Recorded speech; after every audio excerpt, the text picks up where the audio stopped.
성경은 모두 1189장으로 이루어져 있습니다. 근데 이 중에 어떤 장은 특별한 별명이 있습니다. 특별히 고린도 전서에 그런 별명이 많이 붙어 있어요. 고린도 전서 12장은 은사장이라고 되어 있어요. 고린도 전서 13장은 사랑장, 고린도 전서 15장은 부활장. 자, 오늘부터 우리가 보게 될 히브리서 11장도 별명이 있습니다. 무슨 이름일까요? 네? 믿음장 맞습니다. 예, 믿음장이에요. 아니 1189장이나 있는 중에 믿음장이라는 별명을 가진 히브리서 11장 우리가 보게 되니 이거 보통 일이 아닙니다. 믿음은 우리가 신앙생활하면서 너무나도 중요한 핵심 개념이라고도 할 수 있고요, 주제인데 사실 우리는 믿음에 대해서 말하려면 어떻게 말해야 될지, 어떻게 설명해야 될지 잘 모르기도 합니다. 또 믿음의 삶이 무엇인가에 대해서도 좀 이렇게 머뭇거리게 되죠. 그렇지만 우리는 믿음의 삶을 잘 살고 있습니다. 열심히 살고 있어요. 우리는 이번 히브리서 11장을 통해서 정말 믿음에 대해서 지금까지 생활했던 믿음의 생활보다 좀 더 깊어지고 높아지고 넓어지는, 그리고 우리의 삶이 정말 믿음의 그 놀라운 은혜와 기쁨과 승리 가운데 살아가는 그러한 삶으로 이렇게 거듭날 수 있는 그러한 은혜의 기회가 될 수 있기를 바랍니다. 자, 히브리서 11장 믿음장답게 믿음이라고 하는 그러한 단어로 시작이 됩니다. 1장 1절입니다. 우리 함께 읽어보겠습니다. 믿음은 바라는 것들의 확신이요 보이지 않는 것들의 증거입니다. 아멘. 자, 히브리서 기자는 믿음을 정의합니다. 바라는 것들의 확신, 또 보이지 않는 것들의 증거, 이게 믿음이라는 것입니다. 바라는 것, 그렇습니다. 믿음은 우리가 바라는 것과 관계되어 있습니다. 우리의 소망과 관계되어 있습니다. 곧 우리 인생의 비전과 관계된 것이에요. 우리 인생의 사명과 관계된 것이에요. 그러니까 믿음 생활한다는 것은 내 인생의 사명과 관계된 생활을 한다는 의미예요. 바라는 것, 바라는 것. 우리는 지금 무엇을 바라고 있습니까? 설을 맞으면서 또 무엇을 기대하고 있습니까? 믿음이 이러한 것들과 깊이 관계되어 있어요. 자, 그런데 바라는 것들의 확신이라고 합니다. 확신이라고 하는 이 단어는 다른 여러 가지로 번역이 돼요. 그 말은 딱히 딱 한 단어로 설명하기는 어렵다는 뜻이에요. 확신이라고 되어 있지만 우리 예전 성경에서는 바라는 것들의 실상이라고도 번역을 했고요. 그것도 좀 어렵죠. 보증 혹은 실체, 이러한 말로 번역이 되고 있어요. 그러니까 믿음이라는 것은 우리 인생의 비전과 관계된 것, 내 인생의 사명과 관계된 것인데, 그것이 단지 비전 사명으로만 있는 것이 아니라 구체적인 실체로 내 삶에 드러나는 내 존재와 관계되어 있다는 것이에요. 그러니까 믿음은 내 인생의 사명과 나의 존재에 관한 문제라는 것을 알 수 있어요. 너무나도 중요하죠. 또한 믿음은 보이지 않는 것들의 증거라고 합니다. 보이지 않는 것, 이것은 우리의 육신의 육의 눈으로는 볼 수 없는 것을 말합니다. 육의 눈으로는 보이지 않고 볼 수 없는 것이지만 그러한 것들이 보이지 않음에도 불구하고 구체적인 증거가 된다는 것이에요. 실제가 된다는 것이에요. 보증이 된다라고 하는 것입니다. 다시 말하면 믿음은 우리의 육의 눈이 아니라 영의 눈으로 보는 것이에요. 우리의 영의 눈으로 내 인생의 비전을, 우리의 영의 눈으로 내 인생이라고 하는 존재를 새롭게 보게 되는 것이에요. 내 인생을 보는 관점이 달라져요. 생각이 달라져요. 내 인생의 방향이 달라지는 거예요.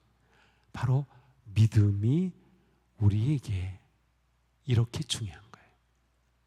이런 것을 알며 우리가 신앙생활을 하는 것과 그냥 열심히 하는 것과는 다를 겁니다. 똑같이 예배하지만 이러한 믿음에 대한 분명한 확신을 가지고 예배하는 것과 그냥 예배하는 것은 분명히 다를 겁니다. 자, 그런데 히브리서는 이렇게 믿음을 정의하면서 우리 앞에 이미 이러한 믿음의 삶을 살았던 선조들이 있다고 말씀하고 있어요. 2절에 선조들은 이 믿음으로 살았기 때문에 훌륭한 사람으로 증언되었습니다. 자, 우리 앞에 선조들이 있다. 왜 이 말씀을 할까요? 우리가 이 믿음을 배울 수 있다는 거예요. 본받을 수 있다는 거예요. 우리의 믿음이 더 깊어질 수 있다는 거예요. 우리는 깨달을 수 있다는 거예요. 그래서 믿음의 선조들의 모습을 보여주겠다는 것입니다. 그런데 이 선조들의 특징은 뭐예요? 이 믿음으로 살았던 것이 특징이에요. 이 믿음으로. 이제 우리는 다양한 믿음의 선조들의 모습을 볼 텐데 그들의 공통점은 이 믿음으로 살았다는 것이에요. 이 믿음. 우리는 바로 그 믿음을 보고 그렇게 살았던 구체적인 모습을 찾아가게 될 것입니다. 자, 이러한 믿음으로 살면 어떤 결과? 훌륭한 사람으로 증언되었습니다. 여기서 훌륭한 사람으로 증언되었다. 이게 무슨 뜻일까? 공동번역은 쉽게 이렇게 되어 있어요. 하나님의 인정을 받았습니다. 훌륭한 사람이다. 너 참 훌륭해 라고 하나님의 인정을 받았습니다. 그런데 또 영어 번역을 보니까 거기서는 훌륭한 사람이라고 사람들로부터 평판을 받았습니다. 이렇게 번역이 되어 있어요. 그러니까 증언되었다는 이 단어도 이러한 의미를 다 포함하는 거예요. 하나님께서 인정하시는, 사람들이 역시 인정해주고 그 삶을 칭찬하는 삶이 되었다는 거예요. 어떻게? 이 믿음으로 살았을 때. 그렇다면 우리는 이 믿음의 삶을 향해 나아가야 되는 거예요. 그래서 우리는 이제부터 보게 될 믿음의 선조들을 통하여서 이분은 이렇게 믿음의 삶을 살았구나. 그렇게 하여 우리가 하나님 앞에 인정받는 삶, 또 세상 사람들조차도 우리들을 그렇게 인정해주고 평판이 좋은 삶으로 이끌어간다. 그러니 이제부터 우리의 마음을 열고 내 믿음이 얼마나 깊어질까? 내 믿음이 얼마나 살아있는 믿음이 될까? 이 믿음으로 내가 살아갈 때 내가 어떠한 존재가 될까를 기대하시면서 봐야 돼요. 그러면서 자신의 변화된 모습을 함께 그려보셔야 돼요. 한 분 한 분 그러한 마음으로 보는 것이에요. 자, 이 믿음이 우리에게 필요한 것이죠. 이 믿음으로 우리는 살아야 되는 것이에요. 히브리서는 말씀합니다. 3절이죠. 믿음으로 우리는 이 세상이 하나님의 말씀으로 지어졌다는 것을 깨닫습니다. 자, 이게 무슨 뜻일까요? 앞에서 믿음은 정의를 내려주고 선조들은 이 믿음으로 살았습니다. 그래서 인정받았습니다 라고 한 후에 믿음으로 우리는 세상이 하나님의 말씀으로 지어졌다는 것을 깨닫습니다. 자, 믿음을 가질 때, 이 믿음을 가질 때 우리에게 일어나는 일이 무엇인가를 말씀하는 거예요. 믿음을 가진 사람에게 무슨 일이 있는가를 말씀하는 거예요. 이 세상이 하나님의 말씀으로 지어졌다는 것을 깨달아요. 자, 이 세상 우리가 보죠. 우주 만물, 자연, 또 사람들 살고 있는 세상을 봅니다. 이것은 우리의 눈으로 보는 겁니다. 그런데 믿음은 눈으로 보이는 것을 보는 것이 아니라 그랬죠. 우리가 이 믿음을 가진다면 이 세상 뒤에 계신 하나님을 보는 거예요. 그런데 그 하나님은 어떤 하나님? 이 우주 만물을 지으신 창조주 하나님, 창조주 하나님을 보게 되는 거예요. 자, 우리가 하나님을 창조자 하나님으로 고백할 수 있다는 것, 바로 우리에게 믿음이 생겼다는 거예요. 우리에게 그 믿음의 눈이 열려지기 시작했다는 것이죠. 이 말씀은 너무나도 귀합니다. 하나님이 온 우주 만물의 주인이시라는 것, 하나님이 말씀으로 우주 만물을 지으셨다는 것, 그리고 나도 하나님이 지으신 피조물이라는 것. 그런데 특별히 나는 일반 피조물과는 달리 하나님의 형상을 따라 지음받은 아주 귀한 존재라는 것.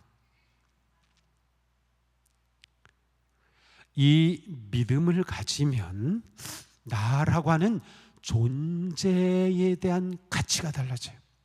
나를 보는 눈이 달라져요. 내가 달라지는 거죠. 그렇게 되면 내가 만들어내고 내가 생산해내는 내 삶의 결과가 달라지는 거예요. 그렇게 하나님이 인정하시는 존재가 되는 거죠.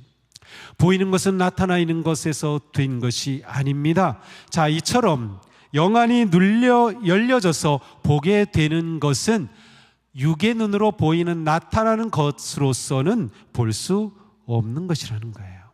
자, 믿음은 내 존재와 관계되었다. 믿음은 내가 살아가는 삶의 사명, 비전과 관계되었다. 그리고 믿음은 내 영의 눈이 열리는 것과 관계되었다. 보는 게 달라지는 겁니다. 그러니까 우리가 믿음을 가지고 산다는 것은 완전히 다른 눈으로 사는 거예요. 지금 우리나라가 너무나도 혼란하고 복잡하죠? 그런데 이러한 것들을 하나님의 영의 눈으로 보게 되는 게 믿음의 사람이에요. 그런데 이것을 가지지 못하면 이렇게 휩쓸리고 저기에 휩쓸리고 그렇게 되는 거예요.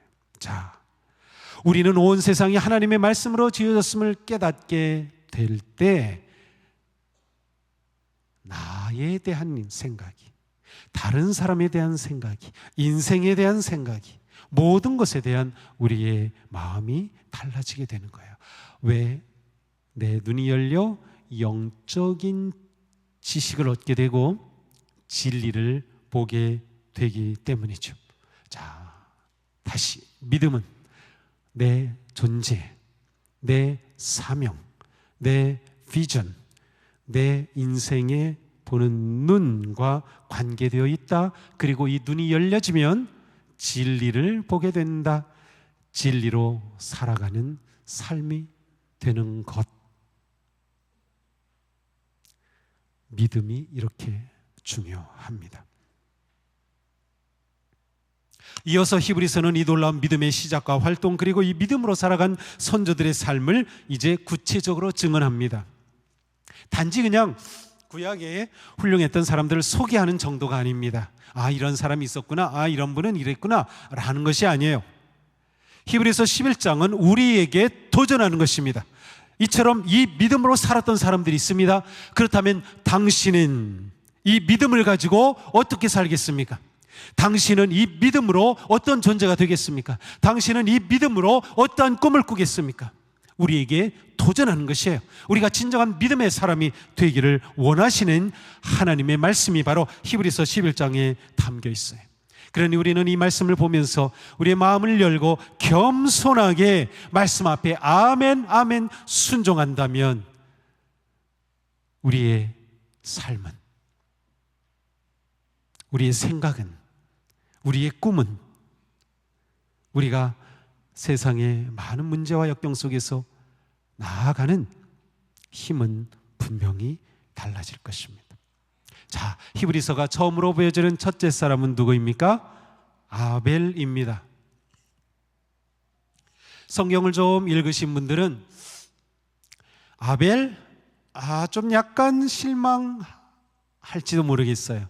왜냐하면 성경은 이 아벨에 대해 특별히 어떻게 보여주는 말씀이 이렇게 많지 않기 때문이에요. 창세기에 잠깐 이름이 등장하고 그냥 사라집니다. 그것도 아주 비참한 죽음을 맞이한 사람이기 때문이죠. 히브리서를 기록한 히브리서 기자가 보는 믿음의 눈이 아벨을 보는 것은 우리가 보는 것과 달랐음을 말해주고 있어요. 오늘 우리는 이 아벨을 통해서 믿음의 출발에 관해 보게 될 것입니다. 믿음의 시작, 어떻게 보면 가장 중요한 믿음의 핵심을 보게 될 것입니다. 자, 오늘 본문에서 아벨을 단 한 구절로 이렇게 소개합니다. 4절인데요, 우리 같이 읽어봅니다. 믿음으로 아벨은 가인보다 더 나은 제물을 하나님께 드렸습니다. 이런 제물을 드림으로써 그는 의인이라는 증언을 받았으니 하나님께서 그의 예물에 대하여 증언하여 주신 것입니다. 그는 죽었지만 이 믿음으로 말미암아 아직도 말하고 있습니다. 아멘. 자, 이 아벨이라고 하는 사람은 아담과 하와의 둘째 아들이었습니다. 창세기를 읽다 보면 하나님께서 우주 만물을 창조하시고 그 가운데 지구, 그 가운데 모든 자연, 식물, 동물, 그리고 맨 마지막에 사람을 지으시죠. 사람이 완벽한 환경 가운데서 살도록 모든 것을 조성해 주시고 사람을 딱 지으셨어요. 이 하나님의 사랑이 엄청난 거예요. 그리고 그 아담과 하와를 통해 태어난 둘째 아들이 바로 아벨이었습니다. 자, 큰아들은 가인이죠. 가인과 아벨은 어느 날 성장하여서 하나님 앞에 제사를 하였습니다. 그런데 작은 아들이었던 아벨은 믿음으로 양을 잡아 그 기름을 하나님께 제물로 드렸어요. 하나님께서 너무나도 기쁘시게 그 제물을 받으셨어요. 가인도 제사합니다. 가인은 그가 농사를 지은 곡식을 가지고 하나님께 제사를 했어요. 그런데 하나님께서는 가인의 제사를 거절하셨습니다. 가인은 하나님이 거절하셨다는 것을 알았어요. 그때는 하나님이 직접 대화하시고 함께 하시고 했기 때문에 하나님이 자기 제사를 안 받은 거예요. 그러니 가인의 얼굴빛이 확 변했습니다. 그러자 하나님께서 가인에게 말하죠. 내가 올바른 일을 하였다면 어찌 하여 얼굴빛이 달라지느냐. 내가 올바르지 못한 일을 하였으니 죄가 너의 문에 도사리고 앉아 너를 지배하려고 한다. 너는 그 죄를 잘 다스려야 한다. 자, 하나님께서는 가인의 제사에 대해서는 잘못했다고 말씀하셔요. 올바르지 못한 일을 했다는 거예요. 그리고 지금 내 속에 죄가 도사리고 있어서 너를 지배하려고 한다. 가인은 그 속에 있는 죄를 온전히 다스릴 줄을 몰랐어요. 하나님께서 경고하신 거죠. 이렇게 하나님의 말씀을 들은 후에 가인은 내가 잘못했구나 라고 깨달았어야 되는데 분노 가운데 자기 동생 아벨을 데리고 야 우리 들판으로 가자 하고서는 들에서 아벨을 쳐 죽였습니다. 살인자가 되고 말았던 것이죠. 올바른 제물을 드리지 못한 가인, 바른 예배를 하지 못한 가인은 살인자가 되고 말았어요. 가인과 아벨의 제사의 차이는 무엇일까요? 아벨의 제사는 무엇이 달랐던 것일까요? 히브리서는 분명히 말씀합니다. 믿음으로 아벨은 가인보다 더 나은 제물을 하나님께 드렸습니다. 자, 아벨이 드린 제물의 특징은 뭐예요? 믿음으로 드린 겁니다. 믿음으로. 가인은 믿음이 없었습니다. 아벨은 믿음으로 제사를 한 것이죠. 자, 그렇다면 믿음으로 드렸다는 것은 무슨 뜻일까요? 아벨과 가인이 제사하기까지 제사한 기록은 없습니다. 아담과 하와는 하나님께 제사를 한 것 같지 않습니다. 아벨이 한 제사는 부모가 했던 것을 보고서 사람들의 어떤 생각을 따라서 한 제사가 아니었습니다. 한 번도 한 적이 없는 제사를 아벨은 처음으로 드린 것이에요. 성경은 이것을 아벨이 전적으로 믿음으로 제사를 드렸다라고 말씀하고 있어요. 믿음으로. 왜냐하면 이 제사는 처음 드린 것이기 때문에. 그러면 아벨의 이 믿음은 어디서 온 것일까요? 도대체 아벨은 무슨 믿음이 있었기에 이러한 제사를 한 것일까요? 우리는 사도 바울이 이 말씀을 잘 알고 있습니다. 그러므로 믿음은 들음에서 생기고 들음은 그리스도를 전하는 말씀에서 비롯됩니다. 자, 믿음은 어디서 와요? 말씀에서. 믿음은 그 내용과 대상이 분명합니다. 아무것도 없는데 믿을 수 있나요? 믿음이란 말은 쓸 수 없어요. 그런 것은 우리가 뭐 세상적으로 뭘 믿든 말든 어쨌든 아무것도 없는 공허한 상태에서 믿는다는 것은 불가능해요. 믿음에는 반드시 그 믿음의 근거가 있습니다. 우리의 믿음은 말씀에서 온다는 거예요. 말씀이 믿음의 근거입니다. 자, 그렇다면 아벨은 어떤 말씀을 받은 것일까요? 말씀에는 두 가지가 있습니다. 하나는 우리가 가지고 있는 기록된 말씀인 성경, 또 하나는 우리의 영에게 말씀하시는 하나님의 음성입니다. 우리는 하나님의 기록된 말씀인 성경을 통해서 하나님의 뜻을 깨닫고 하나님의 마음을 알고 하나님을 그 모든 사랑과 은혜에 우리를 향해 베풀어 주시는 그 뜻을 합니다. 그러나 우리는 또한 기도하면서 말씀을 읽고 묵상하면서 하나님께서 내 영에 주시는 말씀도 듣습니다. 우리에게는 이 두 가지 말씀이 있어요. 아벨에게는 기록된 성경 말씀은 없었지만 그에게 주시는 하나님의 말씀이 있었던 거죠. 하나님의 음성이 있었던 거예요. 아벨은 그의 영의 귀로 하나님의 그 말씀을 들었다. 맞습니다. 이로써 아벨은 하나님께서 그의 영혼에 주시는 말씀을 받았으며 그 말씀에 근거하여서 제사를 드렸어요. 그래서 아벨의 제사는 믿음에서 나온 행동이었습니다. 자, 창세기 3장에 가서 보면 하나님은 아벨의 부모인 아담과 하와에게 직접 많이 말씀하셨어요. 그냥 우리가 이렇게 대화하듯이 말이죠. 그들이 하나님께 불순종하여 죄를 범한 후에 하나님은 하와에게는 이렇게 말씀하시죠. 내가 너에게 임신하는 고통을 크게 더할 것이니 너는 고통을 겪으며 자식을 낳을 것이다.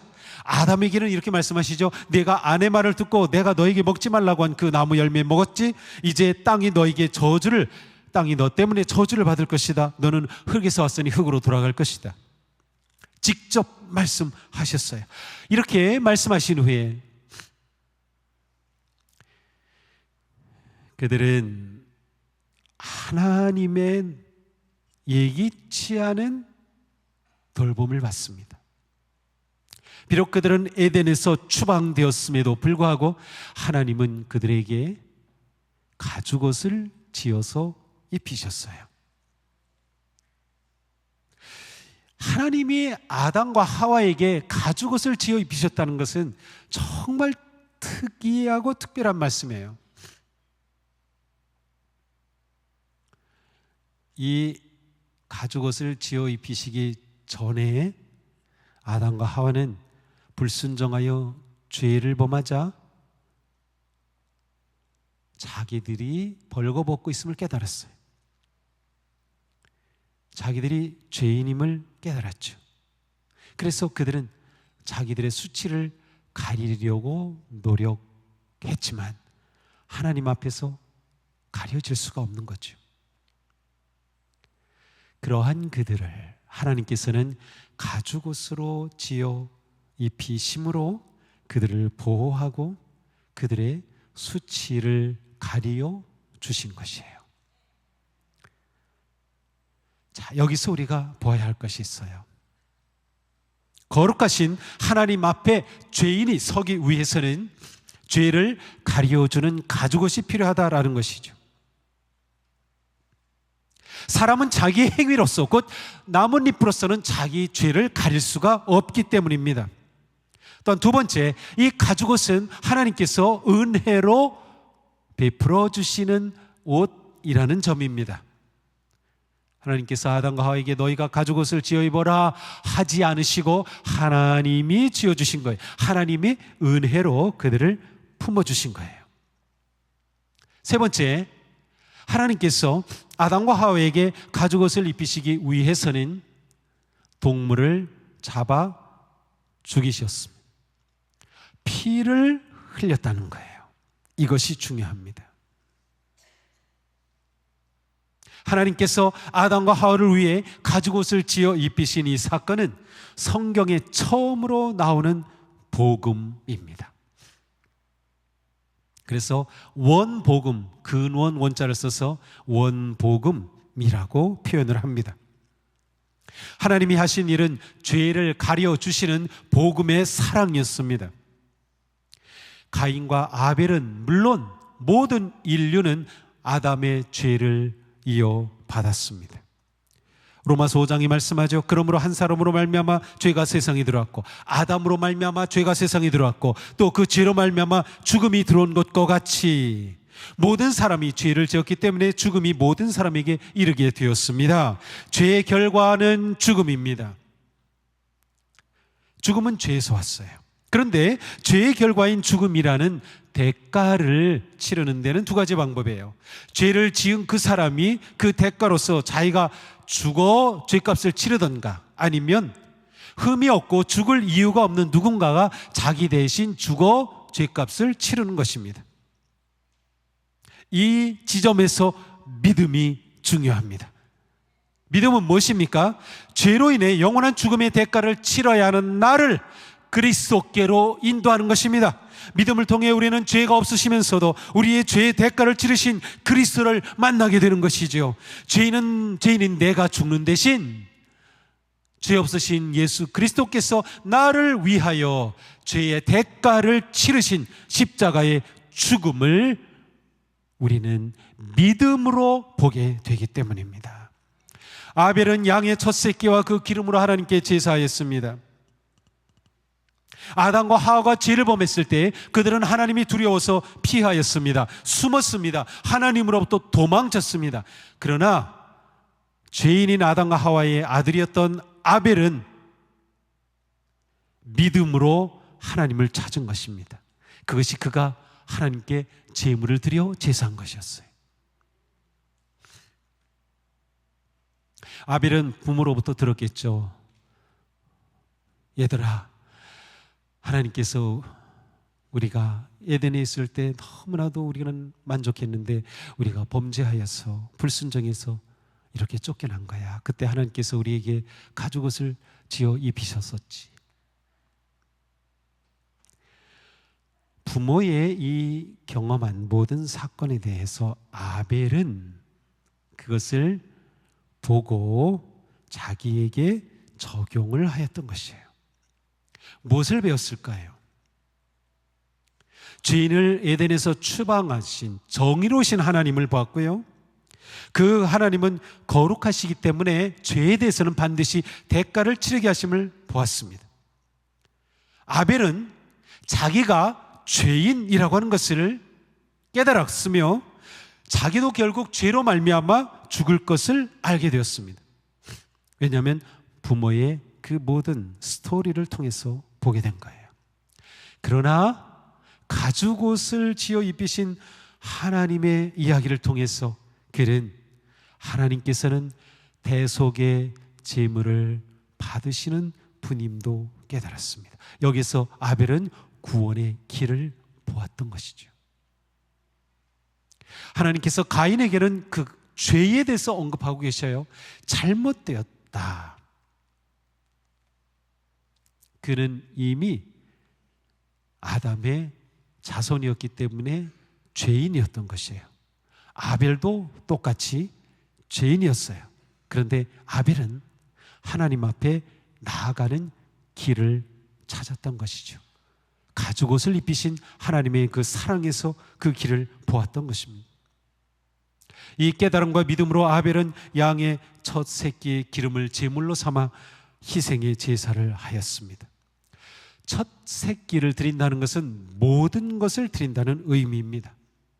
죄인인 인간이 하나님 앞에서 서기 위해서는 희생의 제물 밖에는 해결의 길이 없었기 때문이죠. 바로 여기에서 믿음으로 사는 삶이 시작됩니다. 함께 읽어보겠습니다. 믿음의 삶은 자신이 하나님 앞에 죄인이며 그 심판을 벗어날 수 없음을 깨닫고 고백하는 것에서 시작됩니다. 그렇습니다. 오직 피 흘림의 대가를 치름으로 자신이 살 수 있음을 받아들이고 믿는 것이 믿음입니다. 이것이 믿음의 시작이에요. 자신이 그 어떤 행위로도 하나님의 심판을 피할 수 없음을 인정하는 것입니다. 이렇게 아벨의 제사는 믿음의 시작을 우리에게 보여줍니다. 가인도 제물을 드렸어요. 그러나 가인의 제사에는 피가 없었습니다. 자기 노동의 열매를 제물로 드렸을 뿐이죠.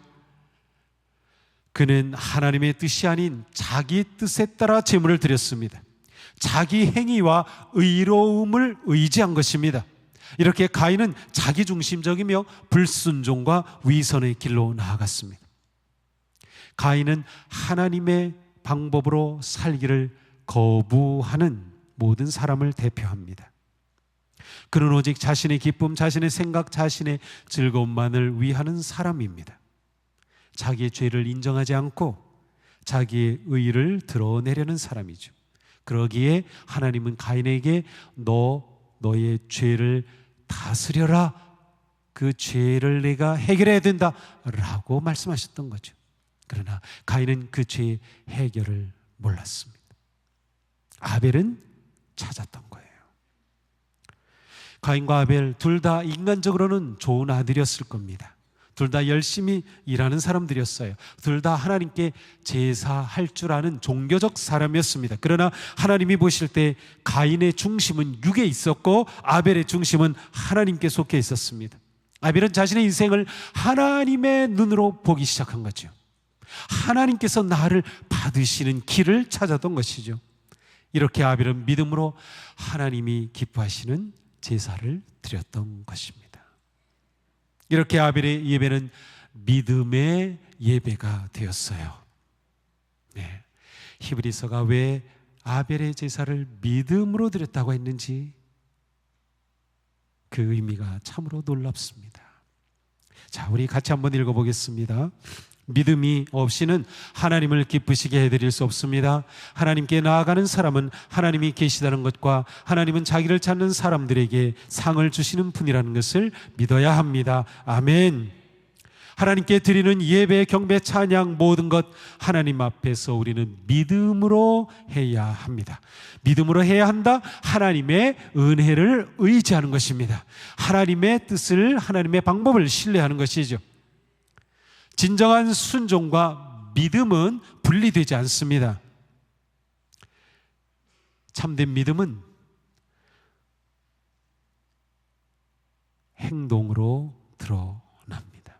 왜냐하면 진정한 믿음의 사람은 하나님의 약속의 말씀을 붙잡고 그 말씀에 순종하기 때문입니다. 그래서 말씀이 믿음이 되고, 그렇죠? 믿음은 어디에서 와요? 말씀에서 와요. 그리고 그 믿음이 순종을 통해 삶이 되는 것입니다. 이것이 믿음의 중요한 이유입니다. 하나님의 말씀이 우리의 마음에 최고의 위치를 차지할 때 우리는 명하신 모든 말씀에 온전히 순종하게 되는 것이죠. 우리가 하나님의 약속을 의지하고 바라볼 때 우리는 그 믿음으로 일을 하고 그 믿음으로 살아가며 그 믿음의 열매를 누리게 될 것입니다. 아벨은 믿음으로 제물을 드려 제사하였기에 하나님께서 기뻐하셨습니다. 그의 믿음은 의로우신 하나님에 대한 믿음, 자비로우신 하나님에 대한 믿음, 피 흘림의 대속으로 용서하시는 하나님에 대한 믿음, 곧 복음에 대한 믿음이었습니다. 비록 아벨은 그리스도를 알지 못하였습니다. 그렇지만 그의 믿음은 대속 제물의 피를 통한 하나님의 용서와 사랑에 대한 믿음이었습니다. 이렇게 아벨의 믿음은 예수 그리스도에 대한 믿음을 예표합니다. 예수 그리스도는 우리를 위해 오셔서 대속의 희생 제물이 되어 주셨습니다. 그러므로 누구든지 예수님의 이 놀라운 십자가의 은혜를 믿고 받아들이면 하나님의 자녀가 됩니다. 믿음으로 의롭게 되는 역사가 일어나는 것이죠.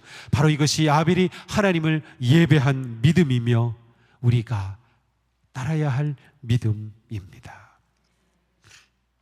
아벨의 이 모든 삶 속에 가장 중요한 것은 무엇일까요?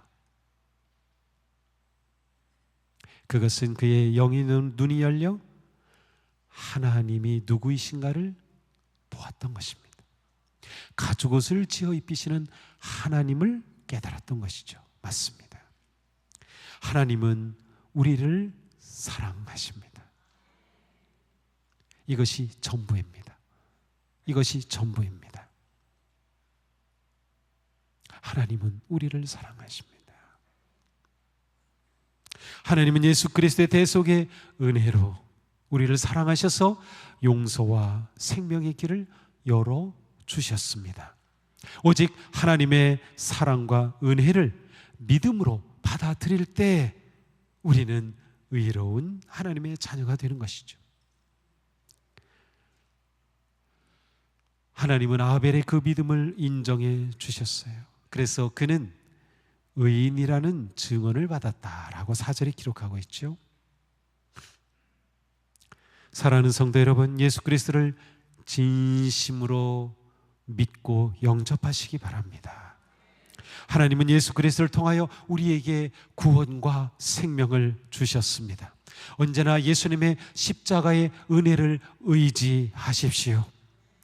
우리의 선함과 업적과 자랑으로는 그 어떠한 것도 얻을 수 없습니다. 오직 믿음으로써 의롭다함을 얻는 것이죠.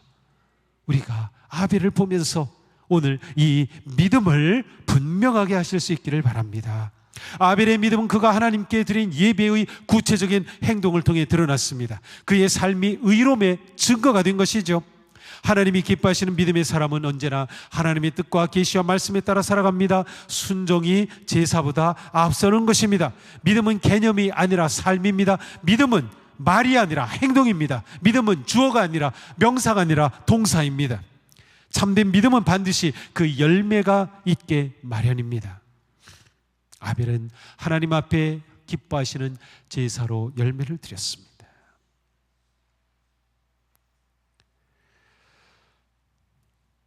아벨은 죽음을 통해서도 그의 의로움을 증언하였습니다. 아벨은 비참하게 들에서 죽었습니다. 하나님께서는 아벨이 그렇게 들에서 피 흘려 죽는 것을 외면하시지 않았어요. 하나님이 다 들으셨다라고 기록하고 있어요. 그런데 오늘 본문에서 아벨의 죽음을 가리켜 증거라고 표현하고 있어요. 증거. 그런데 이 증거라고 하는 그리스 말은 마르티론투스라는 마르티론투스. 제가 이것을 말씀드리는 이유는 마르티론투스, 영어로 martyr, 똑같죠? 순교라는 뜻입니다. 히브리서 기자는 아벨의 죽음을 순교라고 말하고 있는 것입니다. 누가 순교자입니까?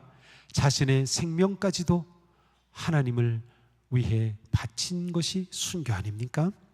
아벨은 하나님을 향해 자신의 생명을 바치는 순교자가 된 것이죠. 성경에 나타난 최초의 순교자 아벨입니다. 근데 원래 아벨이라고 하는 이름의 뜻은 허무함, 무의미함, 헛됨이라는 뜻이에요. 아담과 하와가 에덴에서 추방되고 아들을 낳았을 때 아벨을 둘째 낳고서는 헛되다, 허무하다, 무의미해 라는 이름을 지어줬어요. 하지만 아벨은 자신의 그 인생을 헛된 인생이 아니라 순교자의 인생으로 바꿨습니다. 생명의 믿음이 그를 그렇게 바꾼 것이었죠. 의로운 아벨은 불의한 가인에 의해 죽임을 당했지만 그는 죽었으나 이 믿음으로 말미암아 아직도 말하고 있습니다. 그렇죠. 지금 아벨을 우리가 지금 말하고 있잖아요. 믿음으로 살았기 때문이에요. 아벨은 지금도 믿음으로 우리에게 말하고 있습니다. 아벨은 진정한 믿음, 진정한 순종, 진정한 예배의 삶에 대해 말해줍니다. 삶에서 중요한 것은 내가 나를 보는 것, 다른 사람이 나를 보는 것보다 하나님께서 나를 어떻게 보시느냐입니다. 아벨은 하나님 앞에 자신을 드렸습니다. 사도 바울도 말씀하죠. 여러분의 몸을 하나님께서 기뻐하실 거룩한 산 제물로 드리십시오. 이것이 여러분이 드릴 합당한 예배입니다.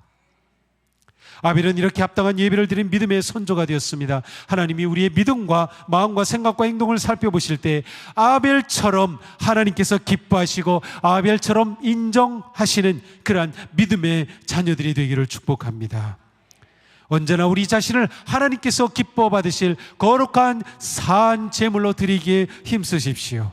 항상 믿음으로 예배하고 믿음으로 예물을 드리며 믿음으로 사랑하고 믿음으로 봉사하고 믿음으로 일하고 믿음으로 말하고 믿음으로 살아서 하나님의 인정받고 하나님을 기뻐하시는 우리 모두가 될 수 있기를 주님의 이름으로 축복합니다.